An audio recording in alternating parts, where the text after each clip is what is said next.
পাকিস্তানি জান্তাদের হয়েছিল বাংলার জনগণের রায় না মানার কারণে, সেই পরিস্থিতি আপনার সাথেও হবে। কারণ এই প্রধানমন্ত্রীর চেয়ার এটা আপনার না, এটা বাংলাদেশের জনগণের।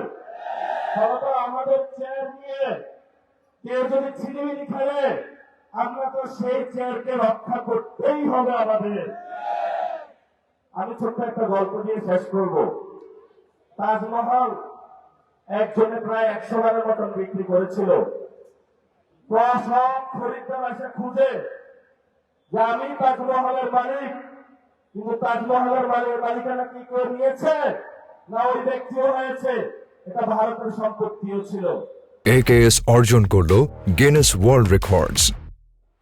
AKS তারেক রহমান নির্বাচনে আসার আগে অনেক জায়গায় ধর্ণা দিয়েছে, ভারত থেকে শুরু করে অনেক ডিপ স্টেটের কাছে তাজমহলের মতন 100 জায়গায় বাংলাদেশকে বিক্রি করেছে। এখন সবাই এসেছে তারেক রহমানের কাছে যে তুমি না আমার কাছে বিক্রি করেছিলা, আরেকজন বলে তুমি না আমার কাছে বিক্রি করেছিলা। তারেক রহমান এখন মাথা খারাপ হয়ে গিয়েছে, এখন তাদের পাওনা বুঝিয়ে দিতে পারছে না। কারণ বাংলাদেশের মালিকানা তারেক রহমানের নয়, বাংলাদেশের মালিকানা বাংলাদেশের জনগণের। আমাদেরকে এনশিওর করতে হবে যদি বাংলাদেশের মাটি, বাংলাদেশের বায়ু, বাংলাদেশের পানি ভারত বা অন্য রাষ্ট্রের কাছে কেউ বিক্রি করতে চায়, ক্ষমতার লোভে আমরা রাজপথে থেকে সেই সকল মানুষ থেকে বাংলাদেশের স্বাধীনতা এবং সার্বভৌমত্ব নিশ্চিত করতে হবে। এটা যদি আমাদের জীবনে যায়, আমাদের করে পরোয়া আছে। চোখ তুলে নিয়েছে ইন্টারের একজন ছাত্রের, মাথা খারাপ হয়ে গিয়েছে যে চোখ তুলে ওদের। গতকালকে যশোর সম্মানিত যিনি নির্বাচিত সদস্য, যিনি নির্বাচিত জিএস, উনি বললেন যে এখানে যশোরে যে টেন্ডারটা হবে, এই টেন্ডার কোনো চাঁদাবাজদের হাতে পাওয়া যাবে না। যখনই এই কথা বলা হয়েছে, ওরা রামদা চাপাতি হক স্টিক নিয়ে সর্বসম্মত ঢাকার যারা সন্ত্রাসী গোষ্ঠী আছে একটা শিক্ষা প্রতিষ্ঠানে তারা আক্রমণ করেছে। সেখানে আক্রমণ করেও তারা ক্ষান্ত হয়নি। আপনারা দেখেছেন হবিগঞ্জে আমরা চিকিৎসা নিতে পারি নাই, সেখানে হসপিটালে গিয়ে তারা আক্রমণ করেছে। ঢাকাতেও গিয়ে তারা হসপিটালে অ্যাটাক করেছে, সেখানে চিকিৎসা নিতে দেয় নাই। এই তারেক রহমানের সন্ত্রাসী দল, ছাত্র দল, যুব দল, আজকে তোমাদেরকে বলবো কই তোমরা আজকে কোথায় গুপ্ত হয়ে গিয়েছ? আজকে যে রাজপথে দেখা যাচ্ছে না, বাসায় কি ঘুমিয়ে আছো নাকি পালিয়ে গিয়েছ? জায়গা পাবেন না। জনতা জেগে উঠেছে। ইনশাআল্লাহ ভবিষ্যৎ বাংলাদেশে আমাদের একটি শপথ নিতে হবে। এই শপথ হলো আগামীতে ইসলাম এবং সার্বভৌমত্বকে নিয়ে অনেক ষড়যন্ত্র শুরু হয়েছে। আপনারাই একমাত্র গার্ড, যারা এটা রক্ষা করবেন। জীবন দিয়ে হলো এটা রক্ষা করতে হবে। কারণ গত 53 বছরে অনেকেই বলেছিল যে অনেকেই নাকি বাংলাদেশের স্বাধীনতার সপক্ষের শক্তি।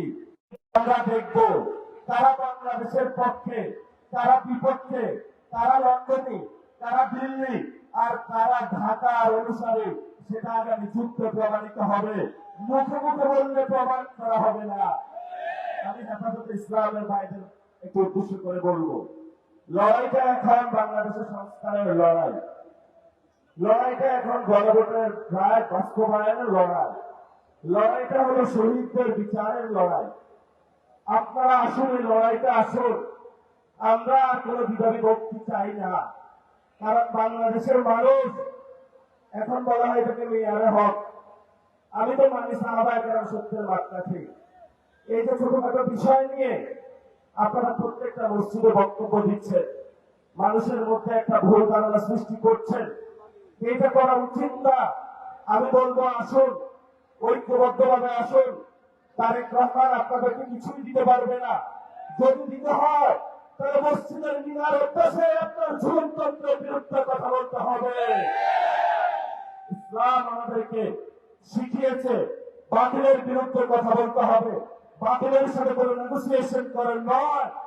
এই শিক্ষাটা মাদ্রাসায় আপনারা আমাকে দিয়েছেন, সেই শিক্ষা আমরা আপনাদের মধ্যে দেখতে পাচ্ছি না।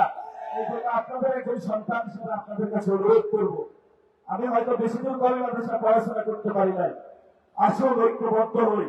5 তারিখে যেইভাবে চরমরায় হুজুর থেকে শুরু করে 24-এ হেফাজতি মাইজা থেকে শুরু করে কোনো পরিচয় ছিল না, সবাই আমরা রাজপথে ঐক্যবদ্ধভাবে শহীদদের সাথে ছিলাম, আহতদের সাথে ছিলাম, বাংলাদেশের সংস্কারের জন্য ছিলাম।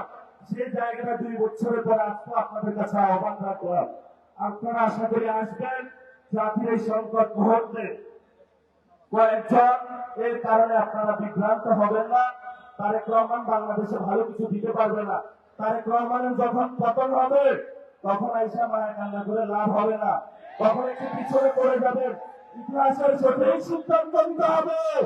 তারেক রহমানের সাথে ভবিষ্যৎ নাই, ভবিষ্যৎ বাংলাদেশের জনগণের।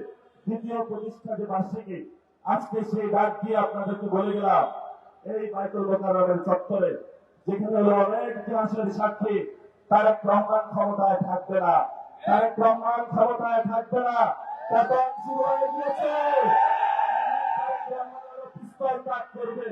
আমরা বলি 1400 লোক গেছে, বুকে রাত গুলি চালান, সমস্যা নাই, তবে আমাদেরকে কোনো পর টাকা দিয়ে কিনতে পারবেন না, কোনো নেগোসিয়েশন হবে না, একটু হবে না।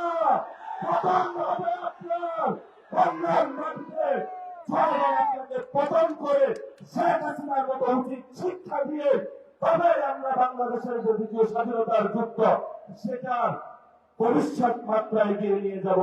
সবাই ভালো থাকবেন, নিরাপদে থাকবেন, আশেপাশে দেখে রাখবেন যারা ছাত্রদল, যুবদল, বিএনপির সন্ত্রাসী, তারা যাতে জনগণের উপরে কোনো অত্যাচার না চালাইতে পারে, এবং কোথাও যদি বিদ্যুৎ, গ্যাস এগুলোর সংকটে পড়ে সবাই থালাবাটি, বাসন, কলস নিয়ে রাস্তায় নামবেন।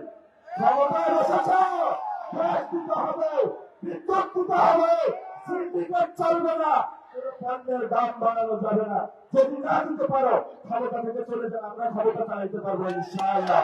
সবাই দোয়া করবেন।